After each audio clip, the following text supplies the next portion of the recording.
Sidang dakwaan mantan Mendikbudristek Nadiem Makarim sempat ditunda pada pekan lalu karena Nadiem baru menjalani operasi dan perlu dirawat di rumah sakit.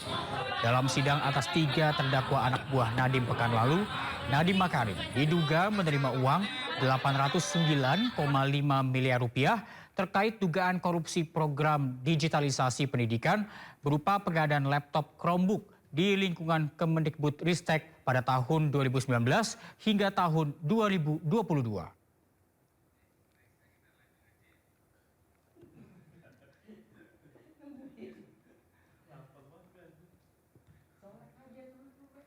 Dan untuk mengetahui bagaimana jalannya sidang, kita terhubung dengan Jen Cahyani di Pengadilan Tipikor Jakarta. Selamat siang, Jen. Apakah sidang sudah dimulai?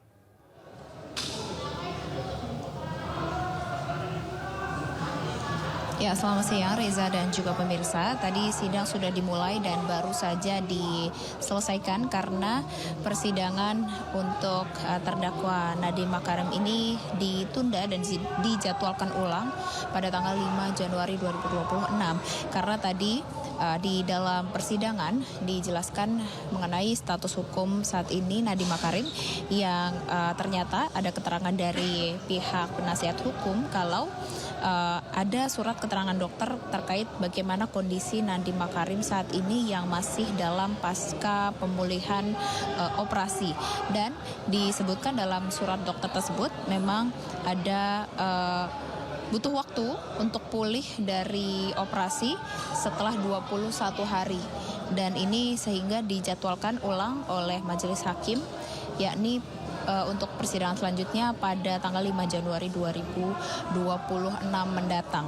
Dan tadi berdasarkan penuturan juga dari majelis hakim kalau sudah sepakat terkait dengan bagaimana kondisi Nadiem Makarim, meskipun pada hari sebelumnya memang sudah dijelaskan kalau dari pihak Kejaksaan Agung kalau Nadiem Makarim sudah sembuh atau sudah pulih dari operasi, dari sakit, namun ternyata pada hari ini dari pihak penasihat hukum membawa surat dokter dan kemudian diaminkan begitu dari pihak kedokteran dari Kejaksaan Agung. Kemudian dari dokter yang dihadirkan hari ini ada dokter penanggung jawab di Rutan Salemba yang pada saat Nadiem Makarim di Rutan ini mengalami pendarahan dan juga dilakukan penanganan awal hingga saat ini memang kemudian diaminkan dan dari majelis hakim setuju untuk penjadwalan ulang sidang Nadiem Makarim terkait dugaan pengadaan laptop berbasis Chromebook ini pada tahun 2019 sampai 2022 ini akan dijadwalkan ulang pada tanggal 5 Januari 2026 mendatang. Reza. Baik, terima kasih Jen Cahyani atas informasinya. Selamat siang, selamat bertugas kembali. Kita ke informasi lain pemirsa, Roy Suryo CS ajukan uji laboratorium forensik independen ijazah Joko Widodo. Mereka ajukan lembaga independen BRIN dan Universitas Indonesia sebagai pembanding hasil uji laboratorium forensik yang dilakukan oleh polisi.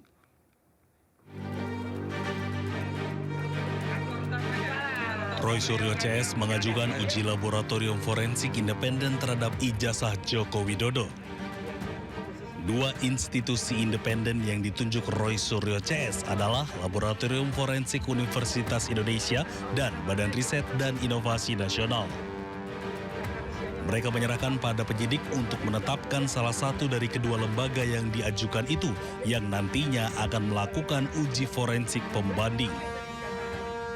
Datang untuk meminta agar diadakan tes laboratorium forensik yang bersifat independen, yang hasilnya itu bisa kredibel, akuntabel, transparan, dan ini bisa dipertanggungjawabkan oleh para pihak dan tidak ada lagi pihak-pihak yang mengklaim itu tidak mewakili aspirasi begitu. Sebelumnya Polda Metro Jaya telah melakukan gelar perkara khusus kasus fitnah ijazah Jokowi. Dari gelar perkara tersebut, Roy Suryo CS masih tersangka.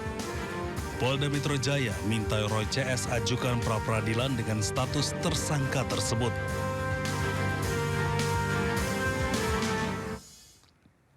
Sementara itu tersangka fitnah Jokowi, Roy Suryo kembali mempertanyakan watermark dalam foto ijazah Jokowi.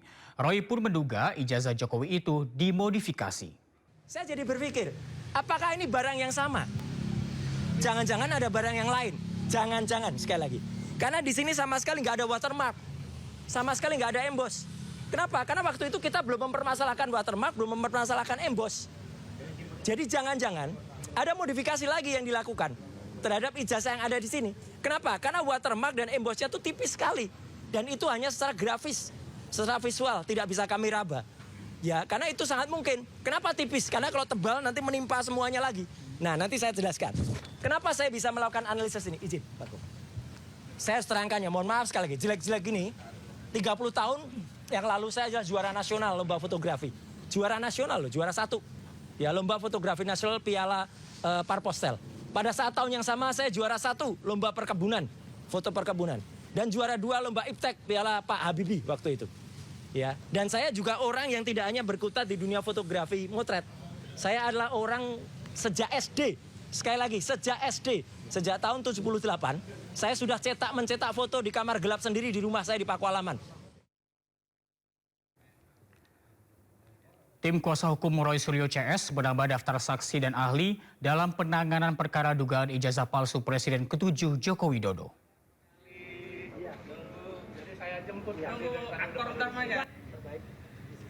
Jabada Girsang menjelaskan pihaknya telah mengajukan 6 ahli dan 3 saksi dalam proses hukum dugaan ijazah palsu Joko Widodo.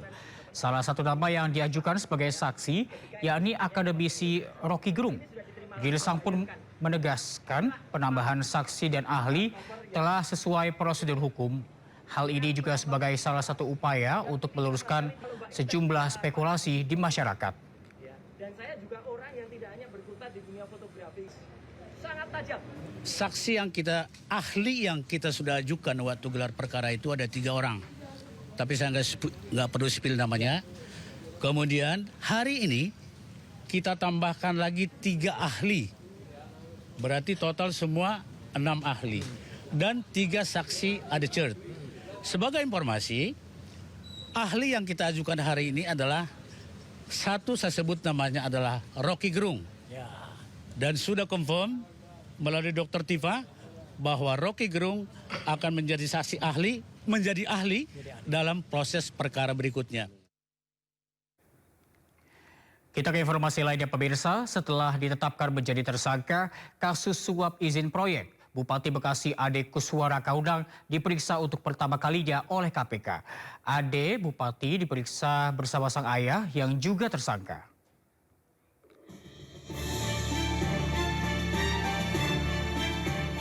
Bupati Bekasi Ade Kuswara Kaunang menjalani pemeriksaan di KPK Senin siang tadi. Pemeriksaan ini merupakan kali pertama usai dirinya ditetapkan sebagai tersangka dan ditahan oleh KPK. Ade Kuswara diperiksa bersama ayahnya HM Kunang. Keduanya terlihat selesai menjalani pemeriksaan pada pukul 14.35 waktu Indonesia Barat. Pada kesempatan itu, Ade menyampaikan permintaan maaf kepada masyarakat Kabupaten Bekasi. Jawab, Pak. Maaf untuk masyarakat Kabupaten Bekasi. Oh, gitu, Pak, ya. Sudah terjadi. Oke, makasih Pak Ade. Sehat-sehat selalu, Pak Ade. Diketahui KPK menetapkan Bupati Kabupaten Bekasi Ade Kuswara Kaunang dan ayahnya HM Kunang menjadi tersangka kasus suap izin proyek. Dari Jakarta, Tim Liputan iNews melaporkan.